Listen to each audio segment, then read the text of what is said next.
1945. El régimen nazi está en las últimas. En el fondo, todos los líderes nazis tenían que ser conscientes, pero no podían decirlo en público.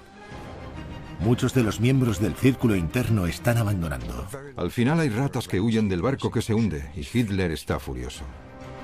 En la locura de los últimos días de la guerra, el jefe de las SS, Heinrich Himmler, hace tratos secretos. Himmler ya no es fiel. Está planeando una traición. Y Martin Bormann, la sombra silenciosa, tiene que tomar una decisión imposible. Es una mezcla de querer sobrevivir, escapar y tener que ser leal. La primera dama oculta del Tercer Reich, Eva Braun, recibe una recompensa por su lealtad sin fisuras. El pueblo alemán no conocía esta relación. Y la extravagante mano derecha del Führer, Hermann Göring, intenta hacerse con el poder. Si le sale mal, lo asesinarán. Esta es la historia de los entresijos de los secuaces de Hitler, de las luchas por el poder, de los celos y los aduladores serviles que crearán un monstruo y pondrán en marcha los horrores más salvajes del Tercer Reich.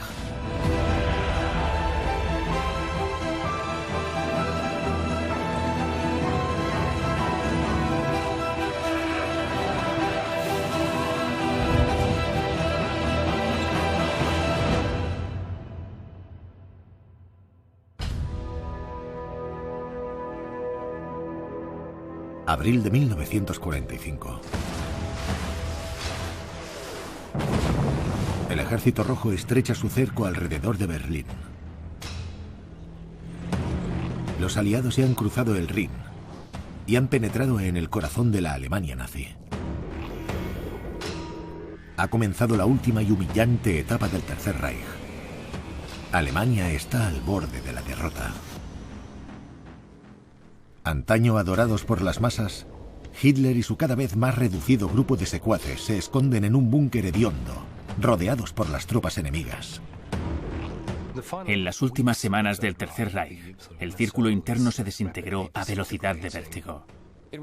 Se había acabado todo. Fueron los últimos momentos brutales de un imperio moribundo. De Tercer Reich solo tenía ya el nombre.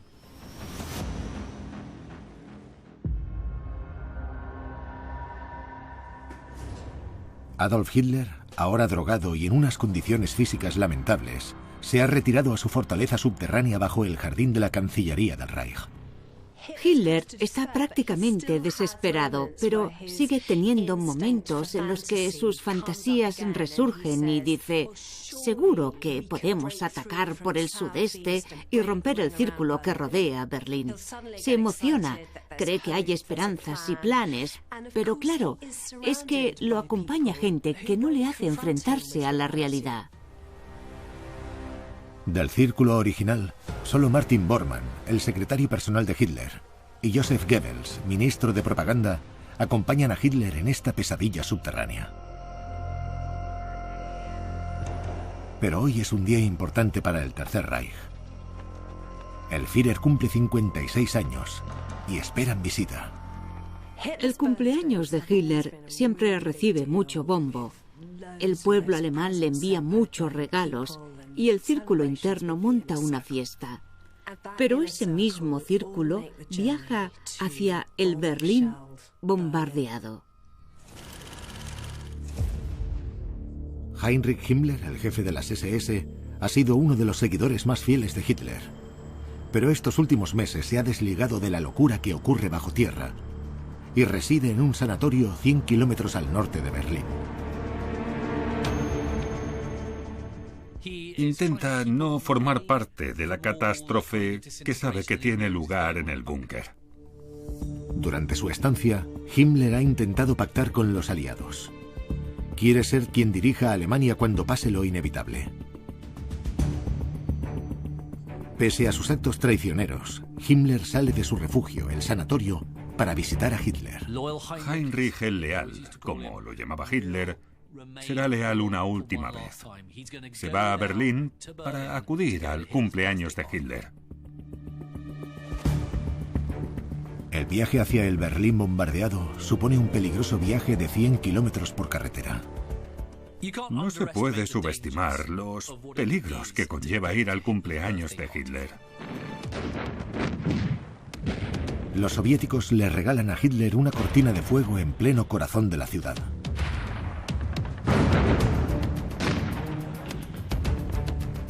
Y el enemigo no es lo único con lo que tiene que llevar cuidado. En su propia organización, las SS están asesinando a los desertores.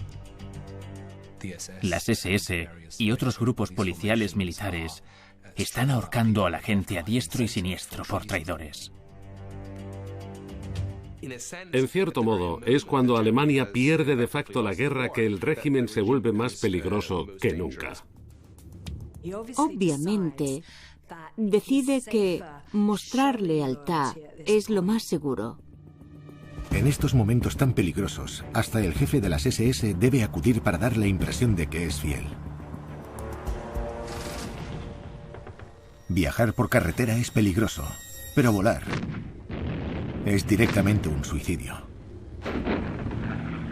Aún así, el ministro de Armamento, Albert Speer, se arriesga a ir en avión hasta Berlín. Hay que sobrevolar territorio cada vez más ocupado por el Ejército Rojo. Y puede que hasta por los aliados que vienen del oeste. Aunque consigas que no te derriben, no vas a poder aterrizar en una pista, sino que te tocará aterrizar en una calle en mitad de Berlín, donde hay boquetes hechos por las bombas e incendios por todos lados. Los motivos de Speer para arriesgarse a volar también son desconcertantes. Según sus memorias, hacía unos meses había urdido un plan para asesinar a Hitler. Más tarde diría que planeaba llenar el búnker de gas venenoso.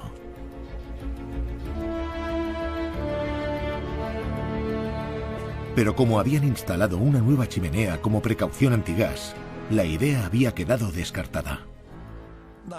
Creo que no cabe duda de que lo había pensado y hablado con su gente y demás.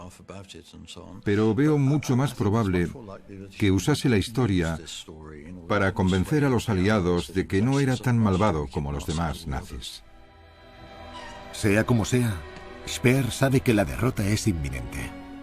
Sabe que la guerra ha terminado. Sabe que ha servido a un régimen que ha fracasado. Entonces, ¿por qué va a Berlín? ¿Es posible que en secreto Speer albergue esperanzas arrogantes? Creo que Speer confía en que es posible que Hitler le entregue las llaves del reino.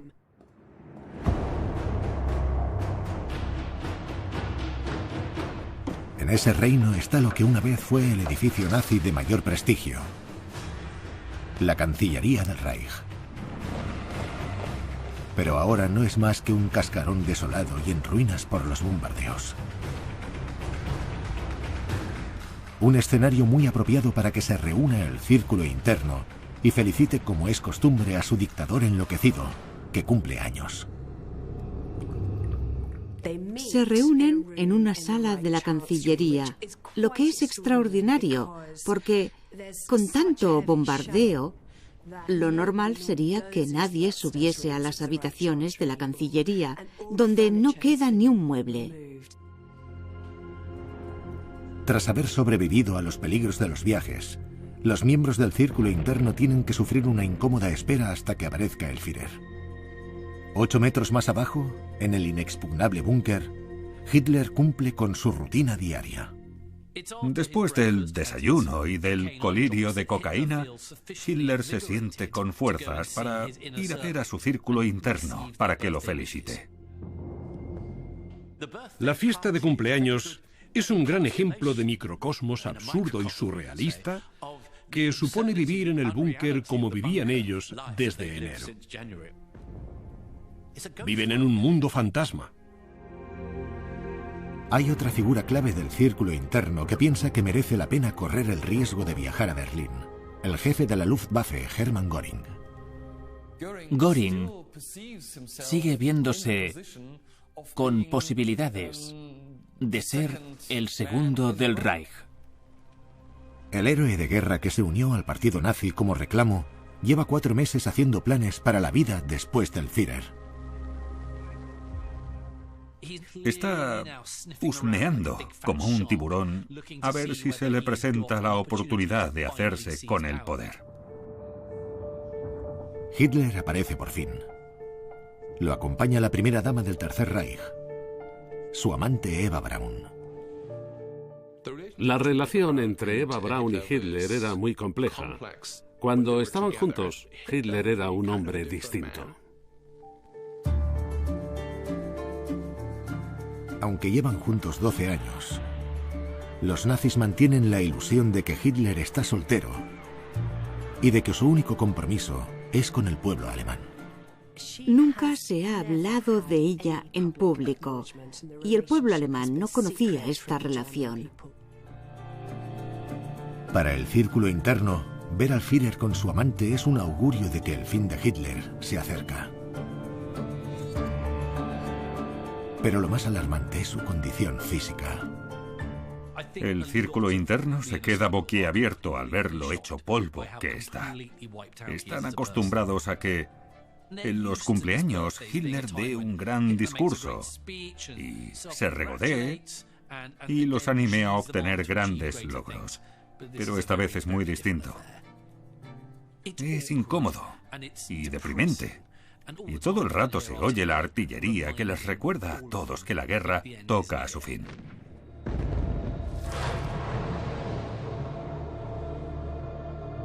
Como siempre, Martin Bormann, el secretario personal de Hitler y su sombra permanente, está cerca cuando el Führer hace un anuncio trascendental.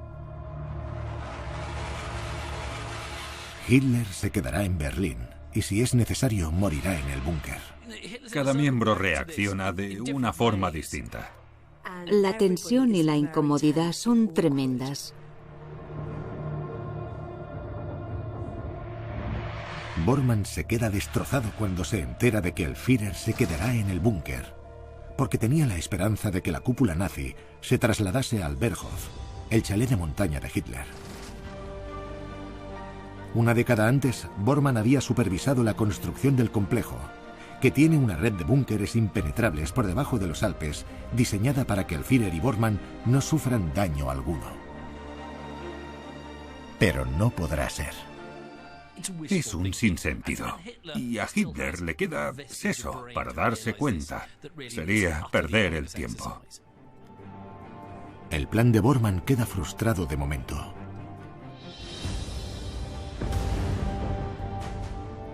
Es como si estuviese escrito por Wagner.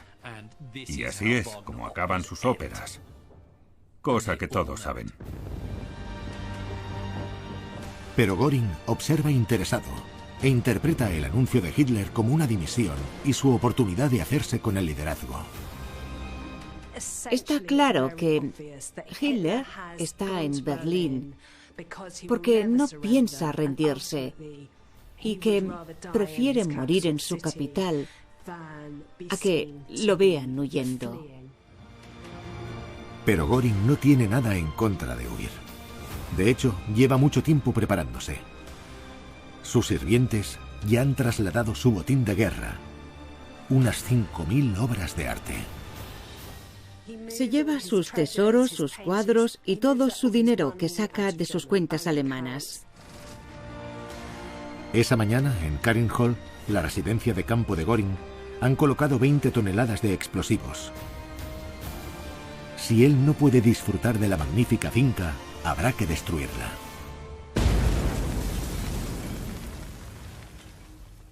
No pasa desapercibido que Göring es el primero en irse. A esas alturas es un sálvese quien pueda. El que antaño fuese fiel jefe de las SS, Heinrich Himmler, piensa que siempre ha dado una imagen de lealtad al partido.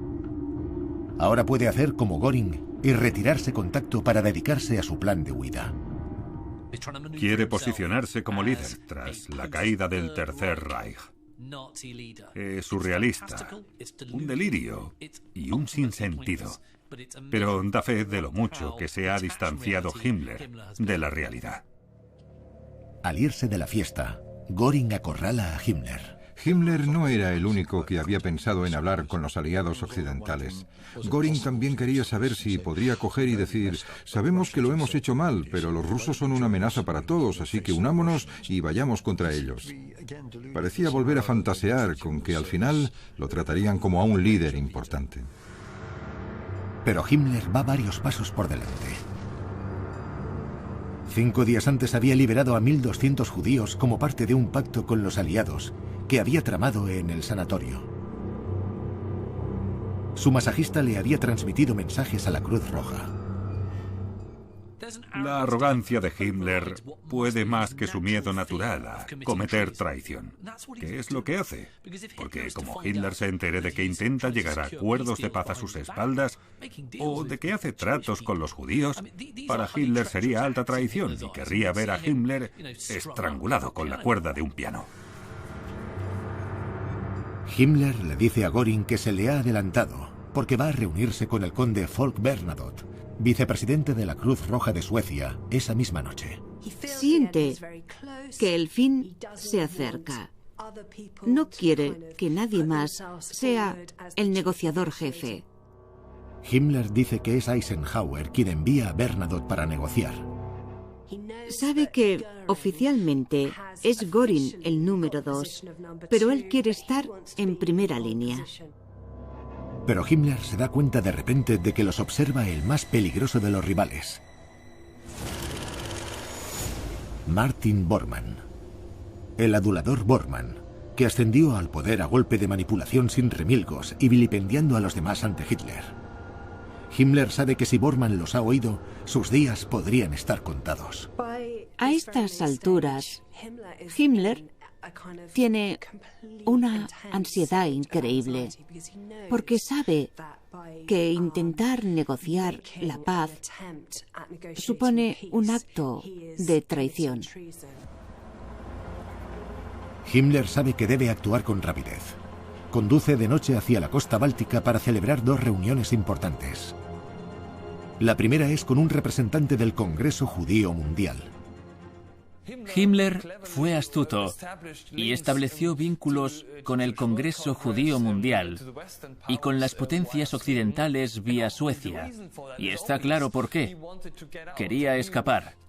Intentaba tener vida después del Tercer Reich. En estos momentos ya han asesinado a casi 6 millones de judíos. Todo orquestado por Himmler. Pero unos meses antes había intentado cubrir sus huellas. Desde principios de enero del 45, Himmler, con claras intenciones de ganarse el favor de los aliados cuando terminase la guerra, dio comienzo a un programa de cierre de los campos de concentración, ocultando sus peores facetas e intentando presentar una imagen más humana para cuando ganasen los aliados. Pero es imposible que Himmler se distancie por completo de semejantes atrocidades. Su lavado de imagen para ser el líder de Alemania cuando acabe el Tercer Reich depende de estas reuniones entre hombres de ideologías radicalmente opuestas. Himmler da un discurso de 45 minutos en el que justifica las medidas de Alemania contra los judíos. Promete que los asesinatos cesarán y que entregarán los campos intactos a los aliados. En la segunda reunión, la que tiene con el diplomático sueco, el conde Bernadotte, Himmler está cada vez más paranoico. Está prácticamente histérico. Lleva una pistola en el bolsillo y se pasa toda la reunión preocupado por si los hombres de Bormann echan la puerta abajo. Exhausto, Himmler se va, creyendo que está un paso más cerca de verse con Eisenhower. Pero no se le quita el miedo. ¿Lo habrán seguido? ¿Lo sabe Bormann? Una cosa está clara, que Himmler juega una partida muy peligrosa.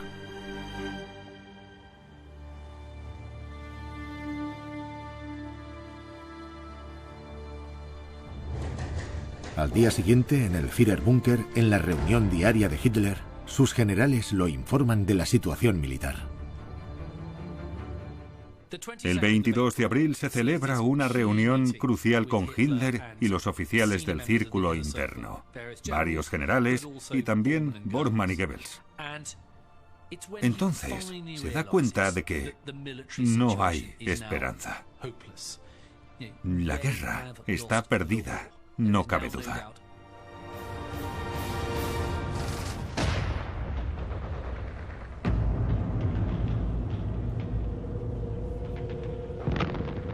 Es tremendo, porque hasta ese momento siempre había dicho, ganaremos, seré como Federico el Grande, acabaré con mis enemigos a las mismas puertas.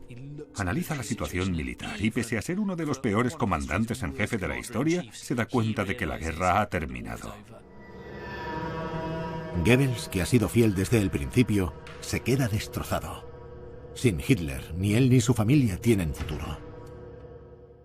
Hitler empieza a gritar y se le oye por prácticamente todo el complejo.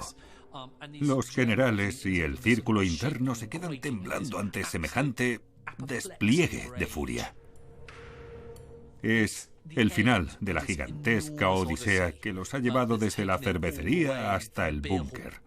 Y todo ha terminado sumido en la destrucción y la catástrofe.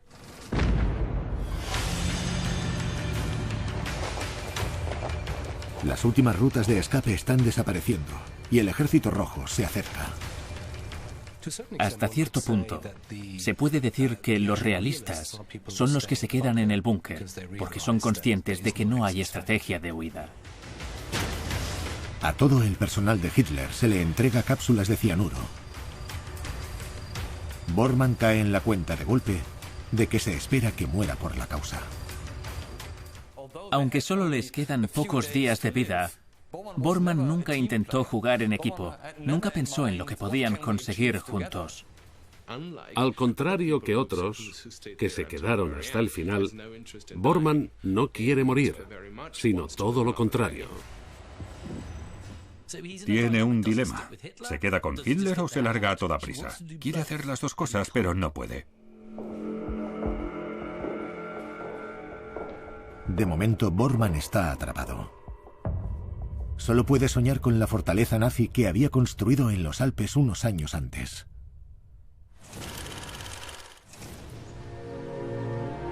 Pero Göring ya disfruta del fresco aire de montaña. Ha oído las noticias de la aceptación de la derrota por parte de Hitler, y pese al plan de Himmler, Göring decide intentar llegar a la cima. Pero hasta que Hitler no muera, será muy peligroso. En caso de la muerte del Führer, o si las circunstancias lo han incapacitado, es su deber oficial encargarse de gobernar Alemania. Con cuidado, dicta un mensaje con mucho tacto para Hitler, en el que pide autorización para recoger el testigo. Mein Führer, tiene usted mucha presión. Si no recibo noticia de usted en 24 horas, daré por hecho que ha perdido la capacidad de gobernar y me convertiré en Führer. Enseguida se da cuenta de que es una cuestión muy sensible y complicada. Si le sale mal, lo asesinarán. Siguiendo el protocolo habitual, Bormann es el primero en recibir el telegrama de Göring. Todo lo que va dirigido a Hitler lo filtra Bormann, para quien asegurarse de que nadie más acapare el poder es importante. En concreto, no quiere que Göring sea el próximo líder de Alemania y se haga con el control. Porque si Martin Bormann sobrevive con la mala relación que tiene con Göring, por eso le dice a Hitler que el telegrama es un acto de traición.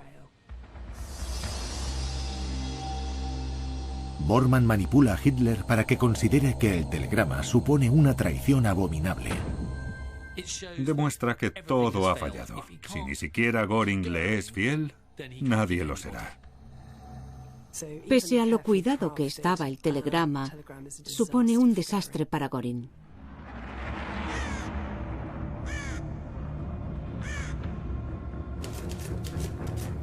Y Bormann va más allá. Le manda un mensaje a Göring que dice: prohíbo que des ningún paso en la dirección indicada. Firmado Adolf Hitler. Göring ve su posible final. Recula y dice, vale, dimitiré. Al pueblo alemán le dicen que Göring ha sufrido un infarto y que tendrá que dimitir de todos sus cargos. Pero a Bormann no le basta con que Göring dimita. Ordena que lo arresten y lo ejecuten. Lo arrestan las SS, pero por suerte unos soldados de la Luftwaffe que pasan lo ven. Göring dice, ¡socorro! Me han arrestado las SS, haced algo. Acaban con las SS y rescatan a Göring. La suerte está de parte de Göring, quien vive para luchar otro día. Bormann también tiene en el punto de mira a Heinrich Himmler. Desde sus reuniones clandestinas para firmar la paz con los aliados, Himmler ha estado esperando respuesta nervioso. Espera que su traición siga siendo un secreto. Bormann ha estado husmeando, pero no encuentra pruebas concluyentes que incriminen a Himmler. Pero entonces los aliados ayudan a Bormann. La noticia de los pactos a escondidas de Himmler da la vuelta al mundo. Ha saltado la liebre, y Himmler sabe exactamente cómo se lo tomará Hitler. La retransmisión del enemigo muestra que Heinrich el Leal, como él lo llamaba, lo ha traicionado a sus espaldas al intentar conseguir la paz. Para mí hay una diferencia entre Göring y Himmler. Lo del telegrama de Göring me parece que fue una confusión por parte de Göring. Himmler sí que estaba viéndose con el enemigo. Hitler una vez definió a Himmler como el único hombre fiel de verdad de Alemania, el único hombre en quien podía confiar por completo. No podía imaginarse que lo traicionaría. Pero lo había traicionado, y animado por Bormann, el Führer despoja a Himmler de todos sus cargos y ordena su arresto. Para Hitler, lo de Himmler es la traición definitiva.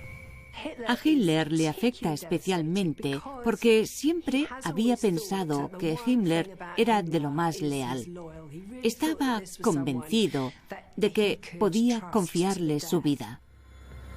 En cuestión de días, Bormann ha acabado con sus dos mayores rivales. El número 2 de Hitler, Hermann Göring, y el jefe de las SS, Heinrich Himmler. Es una victoria en vano, porque está claro que el régimen está acabado. Sin embargo, Bormann cree haber triunfado por fin.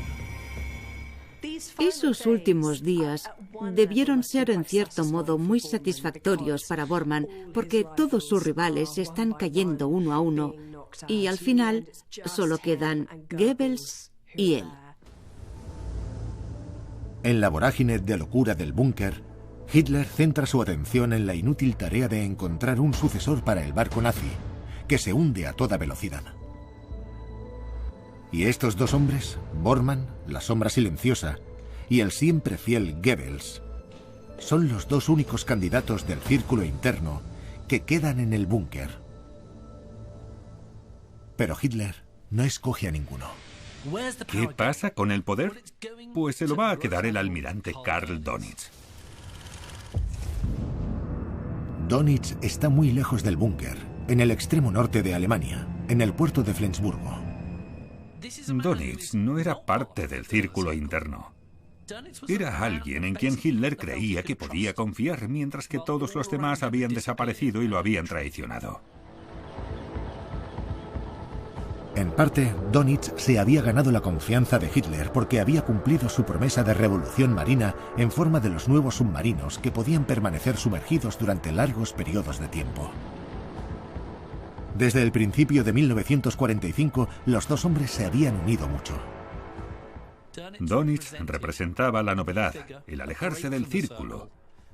Alguien que seguramente podría ocuparse de la nueva Alemania. No había participado en las luchas internas ni en el culebrón con el que llevaban 2 décadas. A Goebbels le dan el título de canciller del Reich de Alemania, mientras que a Bormann lo nombran jefe de lo que queda del partido nazi, cosa que para él es un gran honor. A Bormann le gusta considerarse a sí mismo como alguien superleal, que estará ahí, pase lo que pase. Sabe que su poder siempre ha dependido de su cercanía a Hitler. Bormann no tiene escapatoria. Bormann no consigue convencer a Hitler de irse, así que sabe que se enfrenta a su propia muerte, cosa que hace a regañadientes. La lealtad de Goebbels es más fanática. Él no concibe un futuro sin el Führer. Goebbels le envía una carta a su hijastro desde el búnker, así que sabemos bastante lo que pensaba. Dijo: todo lo que tengo es gracias a Hitler. Lo que soy se lo debo por completo a él. Y sería un acto de deslealtad terrible no estar a su lado hasta la muerte. Tan devoto le es a Hitler que se lleva consigo al búnker a su esposa Magda. Su esposa, Magda Goebbels, también está obsesionada con Hitler, por el que siente devoción e insiste en llevarse a sus hijos. Les dicen a sus hijos que van al búnker para poder disfrutar en primera fila de la victoria inminente. Goebbels es un hombre muy inteligente, pero esa inteligencia se ve ensombrecida por el hecho de que le es leal a la persona más malvada del mundo.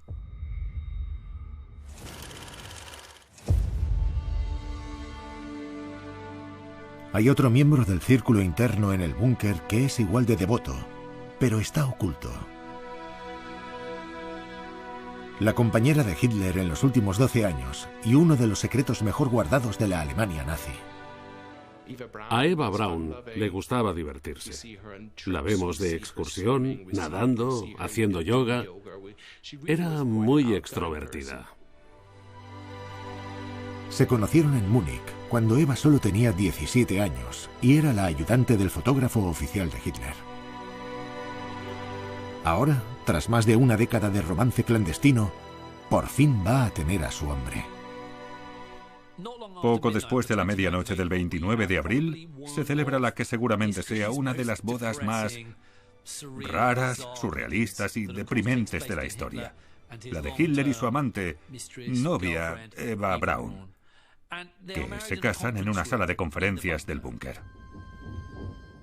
Él le dijo a Eva que se fuese, pero ella se negó, así que se casaron, que es un buen giro de guión. Pero ella dijo que no podía vivir sin él, que prefería morir también. Se vistió de negro, que era un color tradicional de los vestidos de boda. Escogió las joyas, se hizo el peinado. Consiguieron unos anillos de oro de la prisión de la Gestapo de Berlín, donde tenían anillos confiscados de víctimas judías. Justo después se van a celebrarlo, pero Hitler se va enseguida de la fiesta y Eva Braun se queda bebiendo champán con las secretarias.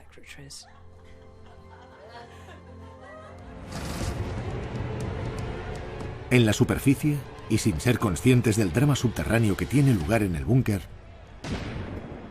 los berlineses viven con las consecuencias del depravado régimen. El sufrimiento es brutal.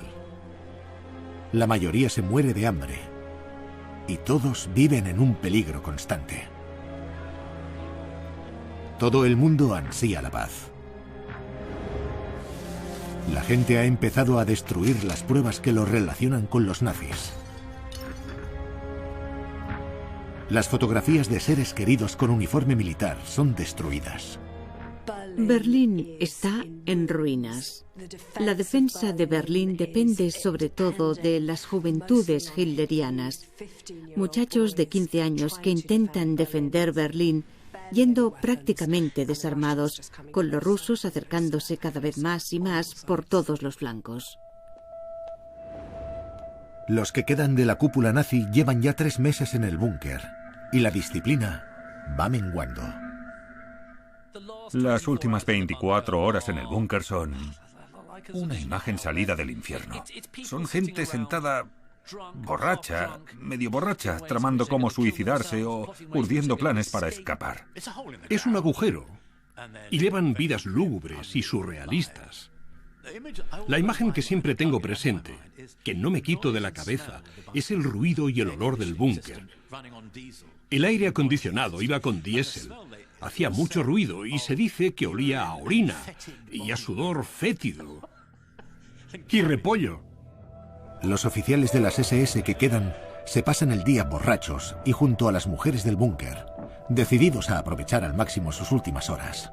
El búnker es cada vez más sórdido, apestoso. Es una fosa séptica llena de humo y alcohol. No cabe duda de que vivir en el búnker era cada vez más claustrofóbico. Era un espacio reducido, la gente estaba apiñada y todos sabían que su destino pendía de un hilo.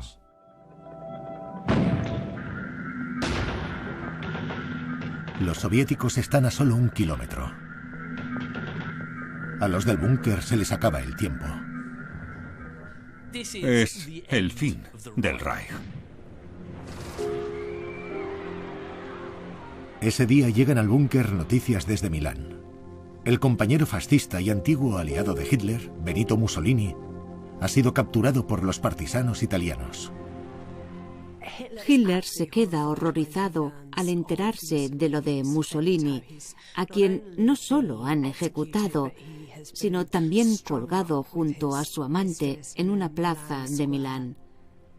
Es una humillación que Hitler no está dispuesto a sufrir. No piensa permitir que los rusos se hagan con su cadáver. A Hitler le habría gustado liderar a las tropas a la batalla y morir de forma noble antes de que cayese el telón. Pero no, en realidad el final es muy sórdido.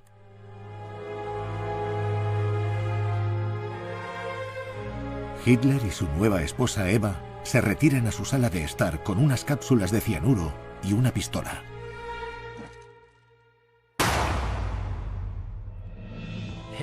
Hitler coge la pistola y se pega un tiro en la cara.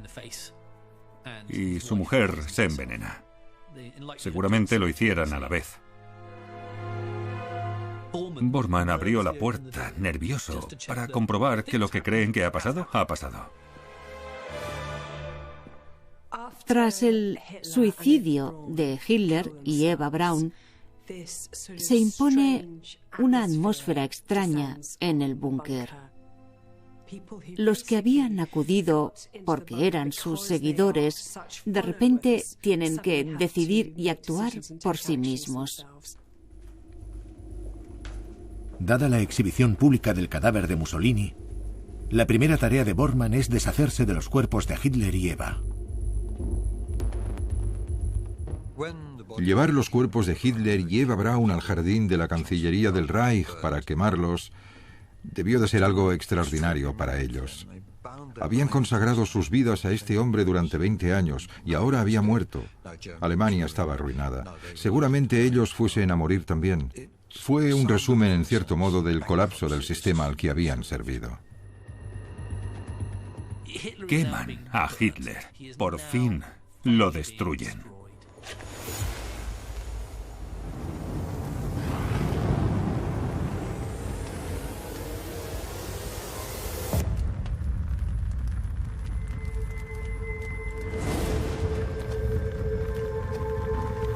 Ahora que Hitler y Eva no son más que cenizas, queda una tarea todavía más desalentadora: informar al mundo. Normalmente, cuando muere un dictador, a los de su alrededor les cuesta mucho aceptar lo que ha pasado y reconocerlo en público. Fingen que Hitler sigue vivo. Goebbels, el encargado de las comunicaciones del partido durante la última década, no dice nada. El retraso les dará a Bormann y a él una última oportunidad de negociar la rendición ante el Ejército Rojo sin tener que consultar con el nuevo líder del Estado, Dönitz.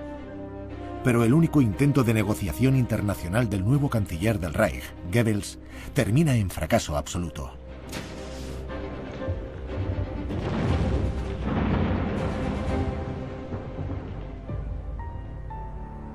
No es hasta las 10:53 del día siguiente que Bormann le envía un telegrama a Dönitz, Y la noticia tarda poco en difundirse. Hitler se ha suicidado y va a ejecutarse su última voluntad. La noticia le llega de inmediato al antiguo amigo de Hitler, el ministro de Armamento Albert Speer. Al enterarse del suicidio de Hitler, cogió la foto que le había dado y lloró al verla. Pero luego escribió en sus memorias que ahí se acabó su vínculo. Se rompió el hechizo. Para Bormann, la muerte de Hitler no rompe ningún hechizo, pero sí que socava su poder. El telegrama era un intento de mantenerlo. Bormann le manda un telegrama lamentable a Dönitz, diciéndole que ahora es el presidente del Reich, pero le pone: llevaré autorización por escrito. Para mí esto es un intento desesperado de aferrarse al poder. Yo, Martin Bormann, llevaré la autorización. Solo puedo llevarla yo. Es absurdo. Con el telegrama ya basta. La orden de Hitler es suficiente. Pero así, Bormann tiene motivo para salir del búnker.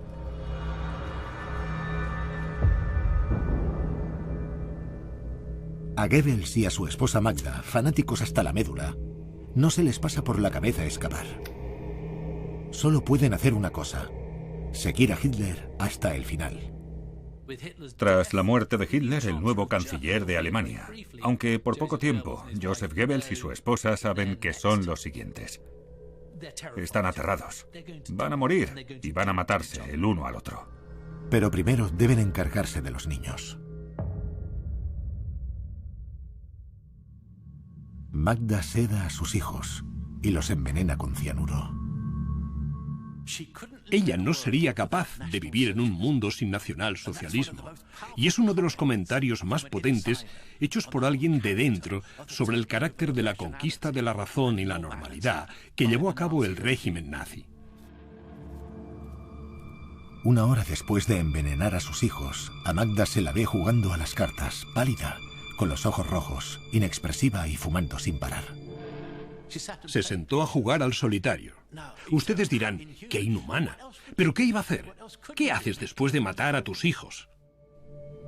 Más tarde, Magda muerde la cápsula de cianuro. Y Goebbels le da el tiro de gracia en la nuca. Después, él muerde su cápsula y se dispara en la sien. Es la prueba de la lealtad que le tienen Goebbels y Magda a Hitler, el líder del círculo interno, que lo siguen hasta la muerte. Unos guardias de las SS empapan los cadáveres en gasolina, pero no queda suficiente para prenderles fuego como es debido. Goebbels es el segundón de Hitler hasta después de muerto. No queda gasolina suficiente para Goebbels, así que deja un cadáver retorcido, quemado y calcinado. Horroroso, pero no consumido por completo como el de su amo. Todos los demás han huido o están muertos. Del círculo interno solo queda una persona, Martin Bormann.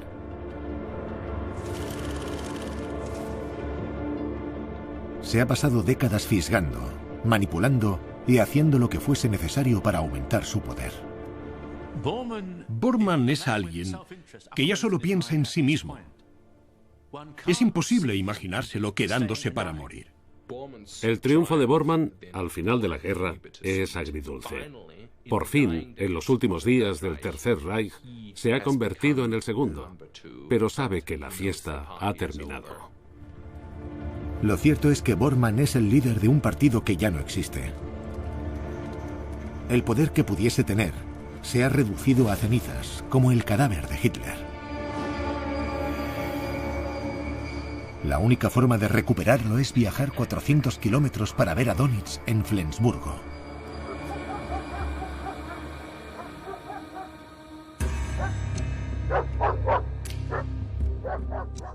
Es un viaje de lo más ambicioso para poder llegar al norte. Él esperaba volverse tan imprescindible para Dönitz como para Hitler y tenía esperanzas de controlarlo. Imagino que esa fantasía le daba fuerzas mientras se escapaba. Bormann está desesperado por huir, por ir al norte, por unirse al nuevo gobierno. Bormann mete la última voluntad y el testamento de Hitler en el maletín. Sigue queriendo sentir que lleva casi literalmente la autoridad del Führer encima, aunque en realidad haya muerto. Adolf Hitler ya no existe. Para llegar a Flensburgo, primero tendrá que cruzar las líneas rusas.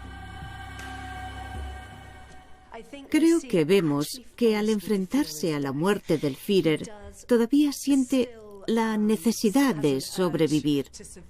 Quiere salvar el pellejo e intenta escapar.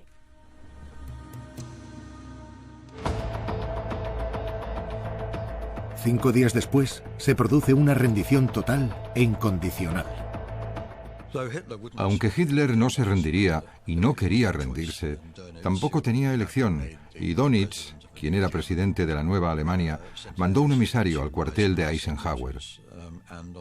El 7 de mayo se firmó el documento de la rendición incondicional.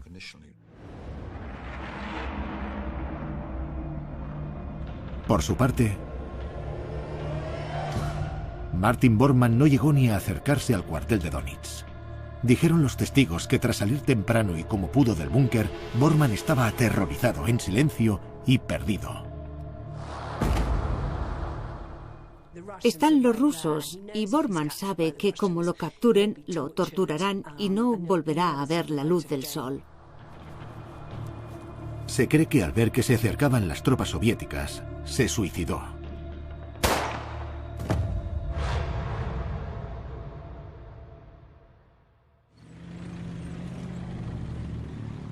Tres semanas después, cuando los aliados ocupan Alemania, Heinrich Himmler está dado a la fuga. Es interesante que de Himmler, el líder de las SS, se esperaría que luchase en las ruinas de la Cancillería de Berlín, pero no fue el caso. En mayo de 1945, a Himmler lo capturan los ingleses en el norte de Alemania. Pero durante un examen médico, muerde una cápsula de cianuro. El cobarde asesino de millones toma el camino fácil.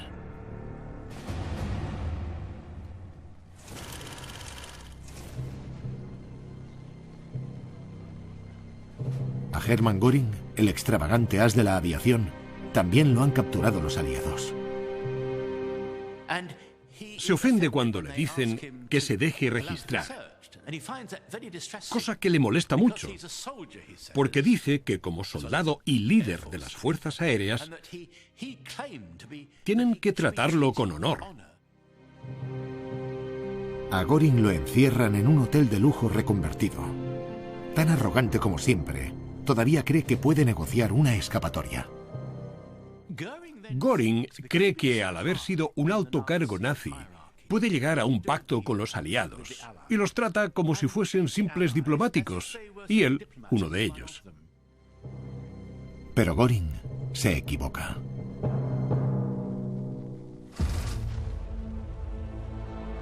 Seis meses después dan comienzo los juicios de Nuremberg, que durarán casi un año. Sentado con Göring está su antiguo compañero del círculo interno, secretario del Führer y discípulo de Hitler, Rudolf Hess. Hess había estado encarcelado en Inglaterra desde que voló hasta Escocia 4 años antes en una misión demencial en solitario para intentar hacer las paces con Reino Unido. Ahora que vuelven a reunirse con Göring, ha llegado el momento del ajuste de cuentas. Tan teatrero como siempre, Hermann Göring niega convencido tener conocimiento de lo que pasó en los campos de concentración nazis. Se las da de diplomático pacifista e insiste en que todo lo que hizo fue resultado de su patriotismo. La defensa de Göring era: estoy aquí porque hemos perdido la guerra, pero si hubiésemos ganado, serían ustedes los juzgados. Pese a su inspirada interpretación, a Göring lo condenan a muerte por crímenes de guerra. Pero apenas 2 horas antes de que se ejecute la sentencia, una cápsula de cianuro, que se cree que le pasó un guardia, le permite escapar de la soga. Albert Speer niega saber nada del Holocausto y critica los crímenes de Hitler y del régimen nazi. Lo condenan a 20 años. Cuando lo liberan, se las da de nazi bueno. Solo tras su muerte, con 76 años, sale a la luz la verdad. El último hombre con vida es Rudolf Hess, que cumple cadena perpetua en Spandau, Berlín. En 1987, con 93 años, se ahorca en la casita del jardín de la prisión. El círculo interno de Hitler se forjó entre las cenizas de la Primera Guerra Mundial. Fueron inadaptados y héroes de guerra que se unieron por una sensación de haber sido traicionados, por sus ideas retorcidas y su sed de venganza. Solo las circunstancias podrían haber creado las condiciones para que hicieran lo que hicieron. Decididos y astutos, se habían aprovechado del descontento del pueblo y engañado a los ciudadanos para ascender a posiciones de poder absoluto. Pero las ambiciones personales y los celos hicieron que se volviesen los unos contra los otros y descendiesen en una sangrienta espiral de traiciones. Hay una capa subyacente de amargura, y si le añadimos la rivalidad, pues claro, la mezcla se vuelve muy potente y explosiva. Fue un régimen en el que todo el poder provenía de un solo hombre. Todo giraba en torno a Hitler. Él era el corazón del círculo interno, y sin él, todo se vino abajo.